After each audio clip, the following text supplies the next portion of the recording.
Hello and welcome. It's once again time for college and career success skills with me, Mr. Fowler.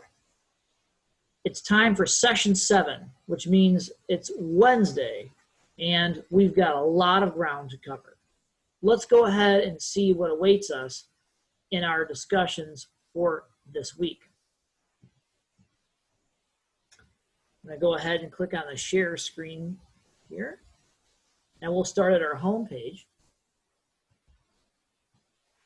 Remember that last week during session 5, we talked a little bit about active learning and specifically how you can apply that active learning to understanding the tasks people like me, professors, assign to you, students. We discussed last time that Mr. Fowler was an associate professor, which means I'm a little bit more advanced than a first-year atypical instructor at a community college like Kishwaukee. We also talked about the types of tasks that might await us, including tests, papers, and quizzes. Now, the second of those types of tasks, essays or papers, was the focus of session 6. And in session 6, we took a look at the upcoming self-assessment essay that you're going to have to prepare for this course. We brought up the rubric and read through that together. And then we looked at a sample and we determined how close that student sample essay was to meeting the expectations described in the rubric. And we thought that was a fairly successful attempt overall. Now, one of the things that you all brought up as part and parcel of the discussions on the weekly board was the fact that you were curious to see some more examples. So hopefully by the time this is uploaded, I will have uploaded those additional examples as well so that you can have a little bit more feedback and information regarding that request. Today, we're going to focus on chapters 5 and 8. So we're breaking up the pattern a little bit. Remember last week I said we're going to start jumping around a little bit. So we're going to spend some time today with chapter 5, getting organized. There we go. Got it in focus.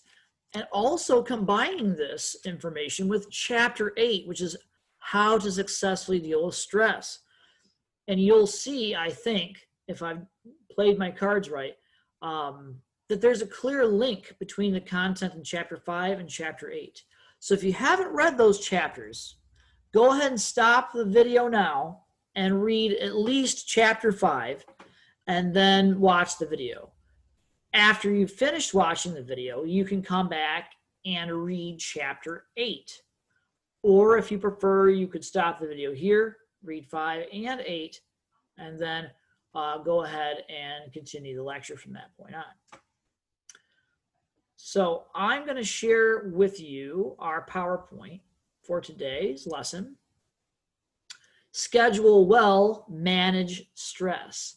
A guide to the key points of chapters 5 and 8.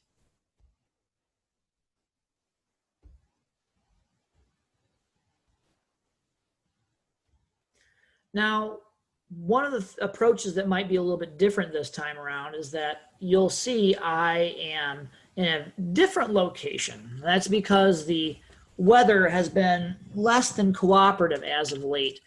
And as a consequence, I've had to move to a place where I get better conductivity. But we're going to try our best. Besides, you shouldn't be watching the man up in the corner anyway. You should be looking at the content of the slides. So let's go ahead and see what connections we can find that exist between managing and organizing yourself well in order to anticipate the difficulties that can be brought on by stress in a typical college experience. So I'm going to start off with some time management tips. I found this to be particularly interesting, and I've focused in on this one in the upper left-hand corner here. Record your current schedule many times.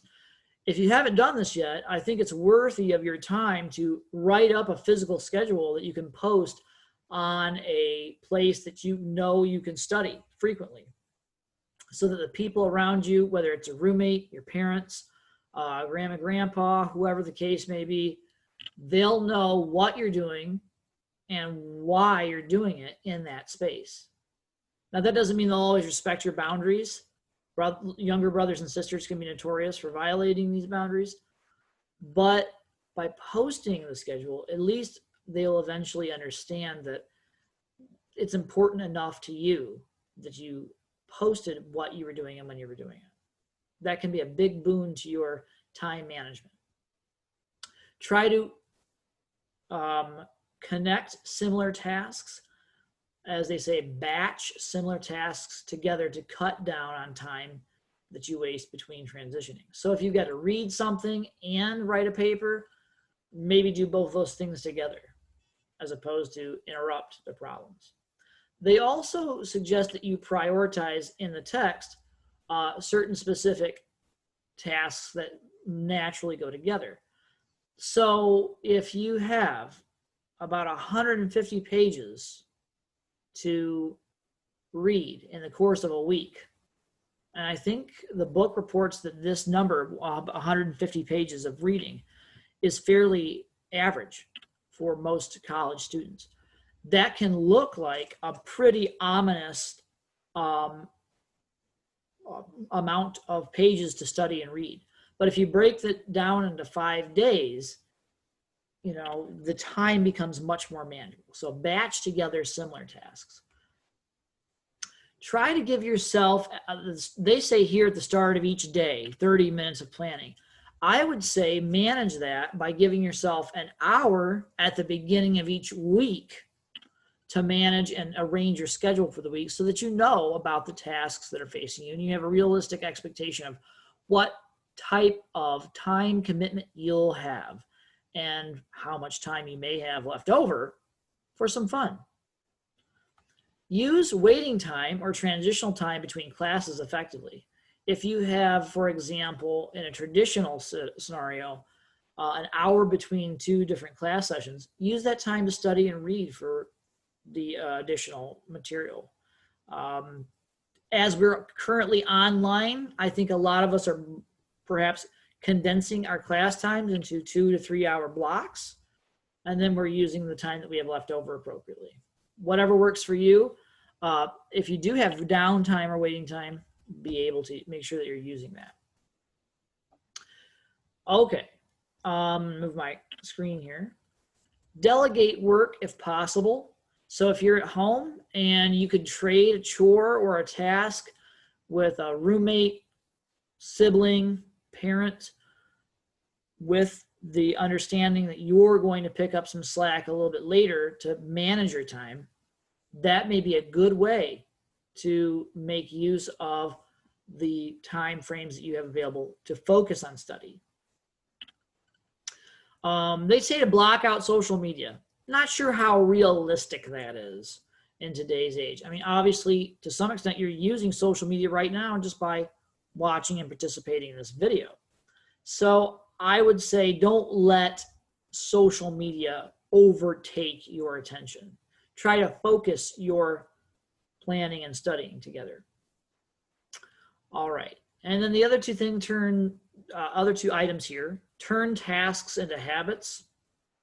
That's good for practicality of life and time management. I don't know if turning tasks into habits is necessary at a collegiate level, because the tasks should be your central focus. And I'll explain what I mean about that right now.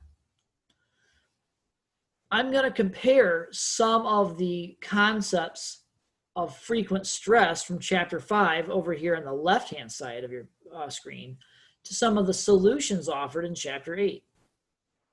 Stress points that many students face would include things like just focusing on the academics alone. This should be your sole priority at college, but we know this is not the case in reality.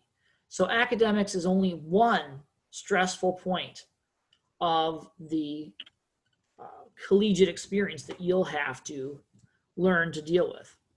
The second is social influences. You'll have friends, you'll have events. We're on the cusp of the start of the NFL season for this year. There will be so many things that demand your attention that you'll have to actually make room for some of them and say no to things that actually intercept or impede your focus at school. Along the same lines, family. We all love to spend time with family members. Maybe some of us more so than others. But whether it's commuting back and forth to home to visit parents, or spending too much time at home or not enough, family is something that can be a source of stress. People get sick. People have family emergencies. These things all take away from your focus on the academic portions of college. This may not be a sense of stress just yet, or a source of stress just yet, but your career direction, okay? You might be wondering where you're going during your first semester. Is your major something that is actually going to pay off? Well, I'm going to link this directly to the concept of being flexible. You simply don't know in your first year of collegiate study how your life is going to pan out, whether or not the plan that you had will work in reality. So you should focus on the academic strengths that you have and that you bring to bear on your studies. If you're a particularly good reader, if you're a particularly good writer, that may move you or motivate you to seek a career in the arts, in communications. I know it did for me. I knew that it wasn't going to be the most lucrative field, but it actually ended up being something I was passionate about and that I really, really enjoy. And that, in certain respects, is a little bit more important than worrying about what the job after college, after my college experience, was going to be. Finance is also, for many students today especially, a major stress point. I have to admit, I didn't stress too much over finance. I stressed more about finance and paying off loans after I graduated from college. But there's so much time and media attention that's spent on the cost of college these days. And realistically, it is a source of stress for a lot of students. So in this regard, I would refer you to the idea to seek help. So when you are frustrated, when you are curious or just uncertain, seeking help through many of the college resources that are available to you here at Kish is a good way to help alleviate some of those sources of stress. Now, sometimes you'll also have, in addition to these major stress points, situational stress or situational problems that develop. Things like, what do you do if you just simply get ill? We're all human and we're all very aware of right now of the potential for contracting illness. Well, that's just part of life, and you're going to have to schedule me time or you time, as the case may be, so that you can adjust. Sorry, this lighting scheme is just strange. So that you can adjust to cope with and sort of cushion the impact of these unforeseeable issues in your lives. Along with these same lines, some students suffer from issues like substance abuse, or they may have a disorder or other, or they may just become depressed at certain points. A couple of things that can help you through this are meditating or relaxing, finding some sort of self-comforting technique that might work for you. And believe it or not, just exercising. Exercising is a great way to alleviate stress and help your overall health. I can't get this through to enough of you. If you don't exercise, believe me, I'm not a huge exercise guru or advocate, but the more I exercise, the better my general health is, and the more reduced my stress level becomes. So if you have not traditionally been one who exercises, I really recommend, at least until college is done, that you develop some kind of exercise routine, even if it's only 3 to 4 days a week. You can have an exercise routine that now enables you to schedule to have your weekends off still. But getting around, moving, especially during COVID, but just during college in general, the more stressful of a situation you are, the more important exercise will be to alleviating those feelings of stress. And also try to keep things in perspective. Sometimes you may lose a little bit of time, or you may experience a setback, but you should try to keep in mind the things that work for you and the ideas that actually help you gain knowledge or focus on your academic responsibilities so that you can get the most out of the experience. I'm going to move my frame here again as we discuss anxiety a little bit. And there are all sorts of forms of anxiety. And your textbook covers 3 forms specifically: public speaking, writing, and mathematics anxieties. Okay. So for public speaking, you may be taking a speech class this semester or in the future, and your text has some suggestions about what you should do in order to alleviate stress or to make the most out of your public speaking experience.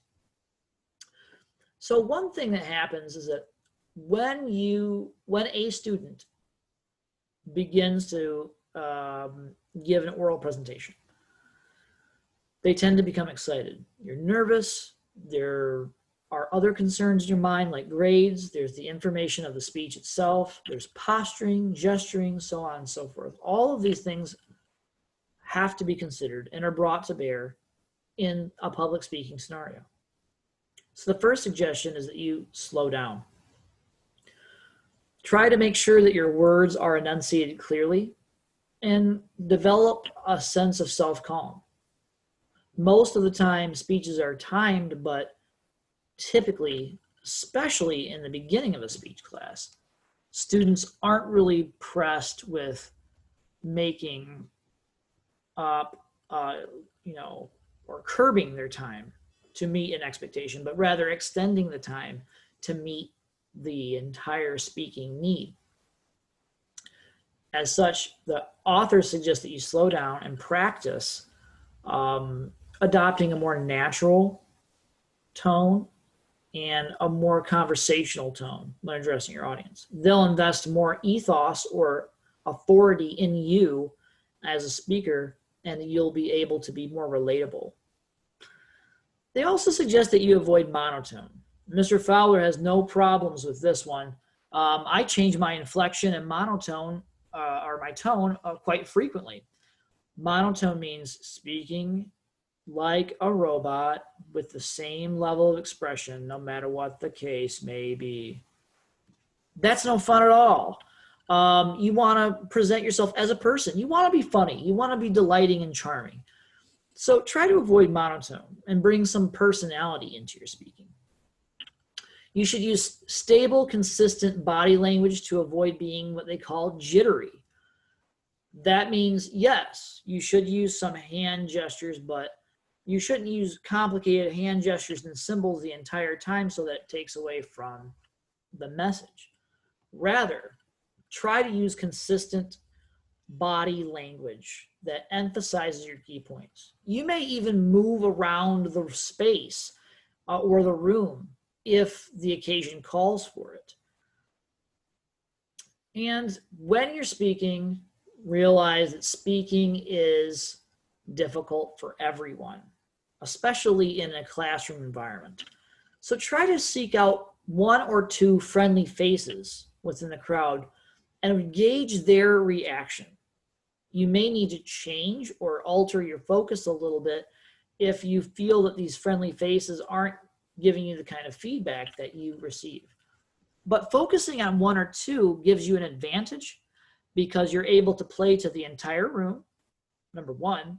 And number two, you'll be able to better regulate your interaction with the audience. If they're bored and they find your speaking dull, you can drop a joke or change up your perspective or your tone, something like that. Maybe exaggerate a movement to get their attention, something like that. And as always, you should use notes with your speech. Even if you don't comment on every single point along the way, you should use your notes to focus your attention in the speech. And that will help you also, once you become more comfortable, to manage your time efficiently. Some of you may be experiencing some writing anxiety right now. Next week will be our writing labs for the self-assessment essay that we discussed last time. The only ways to defeat writing anxiety are really locked up in these first two suggestions. Write more often and develop a plan. When it comes to writing more often, you may want to practice writing observations, daily notes. Maybe keep a journal if you've never kept one before. It could be electronic or written by hand, but writing more often will get you to the point where you become comfortable with the process overall. I recommend that everyone develop some kind of plan. Now, when I wrote, oops, we had a little glitch there. I won't lie, I didn't do a lot of outlining. I was a natural writer, but you may want to take advantage of the ability to create outline. Outlining can often result in generating text periodically that you can then transition into a full-blown essay once you've completed that task. To this end, I recommend setting up tutoring sessions. We have tutoring sessions online this semester that you can sign up for. And this includes links to the online writing center for this semester. I mentioned that in the last video session. So if you need to review that, don't me so I can those links are at. But talk to your fellow students, see what they do in order to address their own writing anxiety. They may have helpful hints that the book or Mr. Fowler are not aware of. When you're planning to answer a quiz or test question that you know is going to be involved in writing, try to make predictions about what your professors and instructors like to think about or ask about. For example, you should probably have picked up on the fact that I like to take questions from the real college sections of our textbook and pose those as written response questions or short answer questions. Use that. Try to predict ahead of time how many of those kinds of questions I might ask and how you would prepare an adequate response. And lastly, if you know you've got an intensive writing project coming up, it never hurts to start a little early. Who are sending me samples of essays, even though their essay projects aren't due until next week.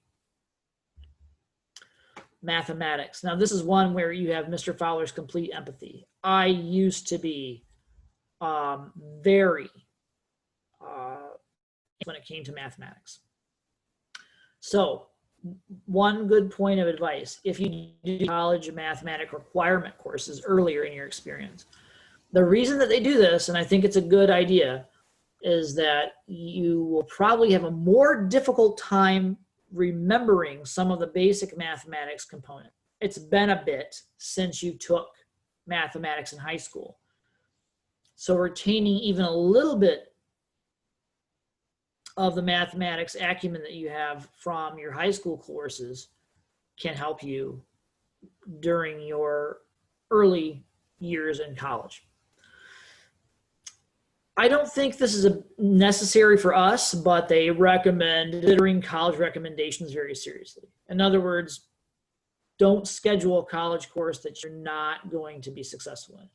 I don't think that too many of us have to worry about this at Kish, but if you have the option to schedule multiple math courses, look for considerations from the math department and from your enrollment specialist. You should try to sorry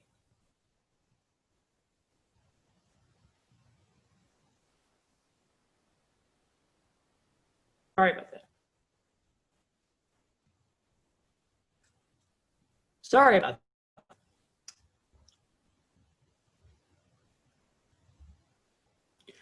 You should try to complete any practice problems that you get on a daily basis. Doing so will keep your mind fresh and flexible when dealing with mathematics in general.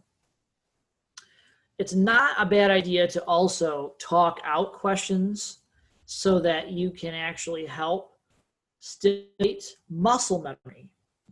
If you talk through the components of a mathematics exam, I'm really fuzzy here. There we go. If you talk through the components of a mathematics exam, or even the series of steps that are required for a particular equation or problem, you can actually add that into your memory by adding the skeletal-muscular memory. And lastly, when it comes to mathematics, it's easy to be prone to a lot of negative self-talk. So instead, try to be positive. Focus on the elements that you do remember. Focus on the components that you can solve easily. And congratulate yourself that have extras. And then realize that there's just a little bit of extra study that has to go into the process of mastering the next step.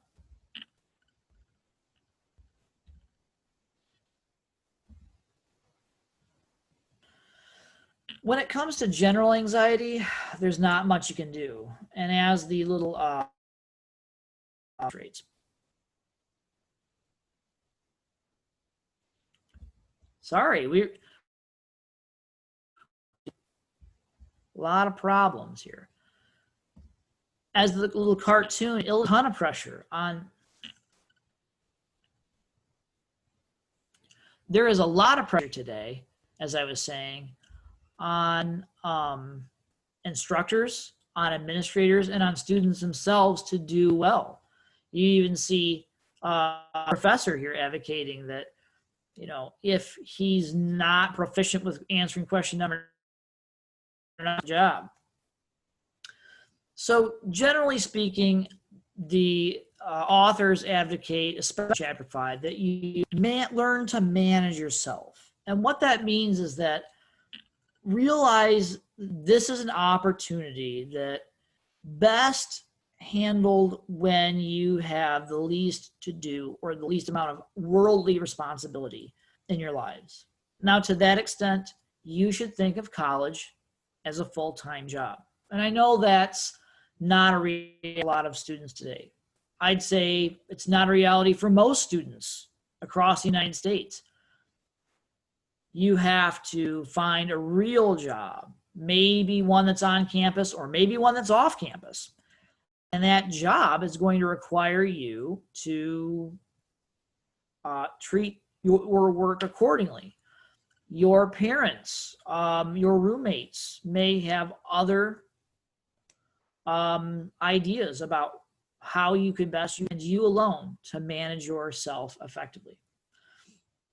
Now, part of that means that if possible and whenever possible, you should schedule courses according to your best time. If you're a night owl, take night classes. But most of us are better during the daytime hours. So try to schedule the majority of your classes between 8 o'clock or the afternoon. That way you'll be able to be at your best and brightest classes. When you take a test specifically, try to make sure that you're understanding what the questions are that are being asked. So this goes back to chapter 2. Understand the task. For tests, it's always a good idea to arrive early if possible so that you can get set and sort of clear your mind. And a written exam. Use the margins of the exam to write down commonly used equations or formulas, or remind yourself about key points exam. These are good ideas to keep in mind to increase your effectiveness with test taking. And the last two are interesting. Always do these things, but whenever possible, try to ignore students who finish early.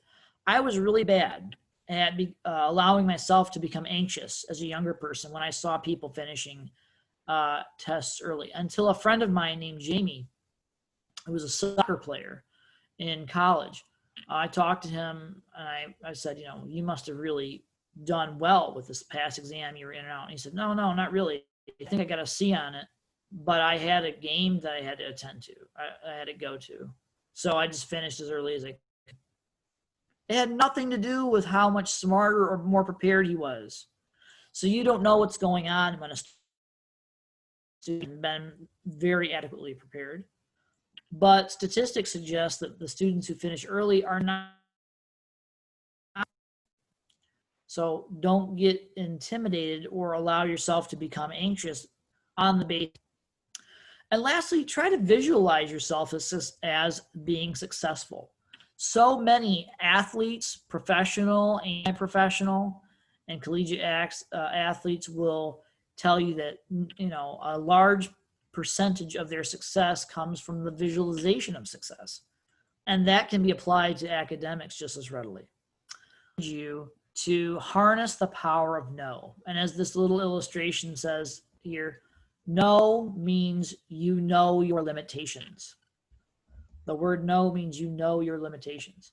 There are going to be, in an average college semester or an average year of college, so many opportunities to attend parties, to be with friends, to blow off an assignment, to do any number of things that are more interesting.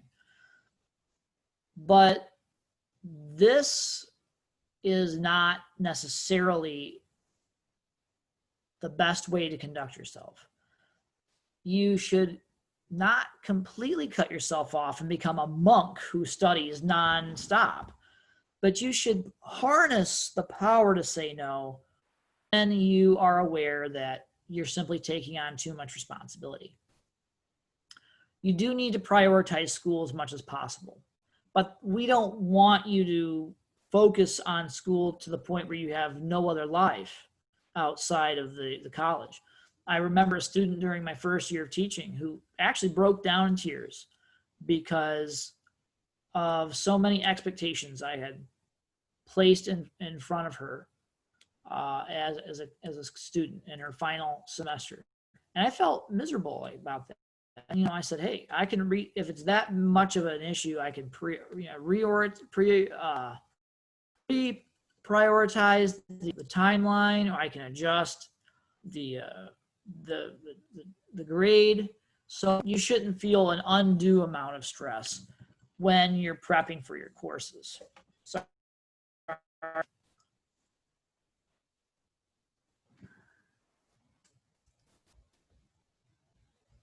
So to that extent, if you can attend part of a birthday party, watch half of a football game, focus on the highest priority tasks for a shorter period of time, do it.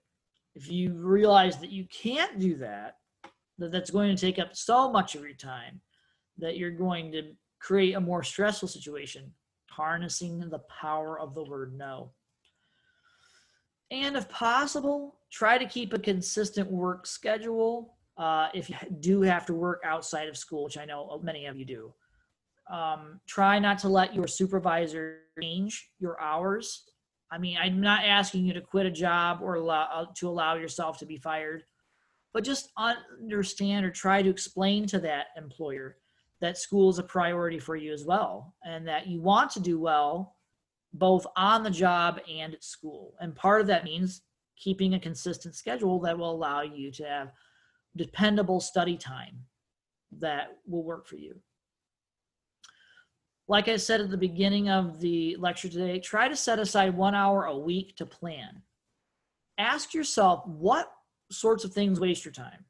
If video games are a great distraction for you, but they,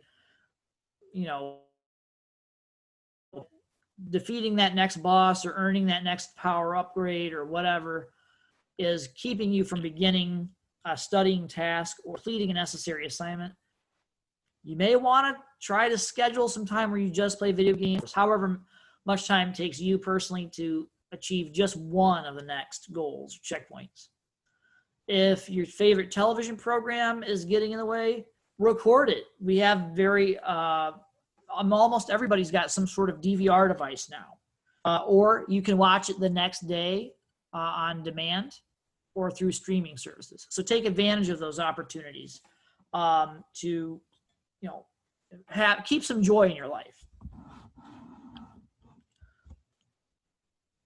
Try to think about time as something that you borrow as opposed to steal as well. And what I mean by that is just remember, I'm really out of focus here. Okay, there we go. Remember that if you decide to trade tasks, for example, with a parent, or you want to go out and spend some time with your friends in an impromptu way, cut fun out of your schedule later on to make room for the studying, the reading that you missed. Given that, we've already discussed the time that you should spend studying. I think 25-minute rule of intense study followed by a break or catching a nap or something like that is a great rule of thumb to live by as you continue to advance in your college studies. And they make a specific argument in the text to not spin your wheels, meaning that if you're having difficulty with a class like this one or connect with an instructor, don't wait until it's too late. They use the term Thanksgiving because so many students will realize that if they're going to crash and burn, it's going to happen after they return from Thanksgiving break. Don't let yourself on that student. Instead, get help as soon as possible. Seek tutoring, seek student help, seek advice from your instructors way before the holiday season start rolling on. Now we're in and we just passed the holiday, so things are going to ramp up and become more and more intensive in all of your courses, including this one. So get your help now, and I would say get help before Halloween because that often falls around the midterm. So get help before Halloween so that you can figure out what you're going to do with the rest of your time and make as successful of a bid collegiate experience as possible. Lastly, this is kind of a strange note to end on, but I suggest that you get enough sleep. They say that the average college student doesn't get anywhere near the appropriate amount of sleep during the course of a typical semester. And I've always been a big advocate of getting a lot of sleep. So, of the text, to schedule time for reading, schedule time for studying, and everything else, why not schedule a consistent time to get some sleep? Because I think that's going to help you de-stress. I think it's going to help your physical health, and I am certain that it will help to keep your mental acuity fresh and on. Besides, if you don't get enough sleep, you can't focus, and if you can't focus, you're not going to get the benefit. So try to get enough sleep when possible. Okay, let's do a little bit of stop sharing for a moment. And I want to go back to our homepage for just a moment. So as you can see here, I'm going to go to our announcements page.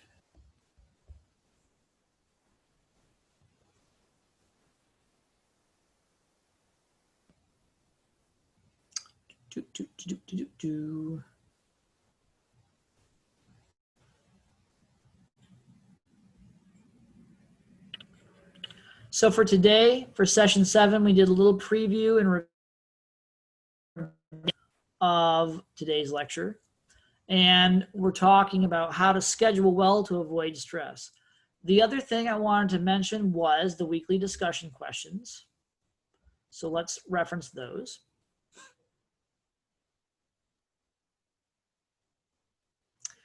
So for your week 4 discussion questions, I'm asking you, have you ever created a schedule? Was it easy to stick to that plan? Sorry about that.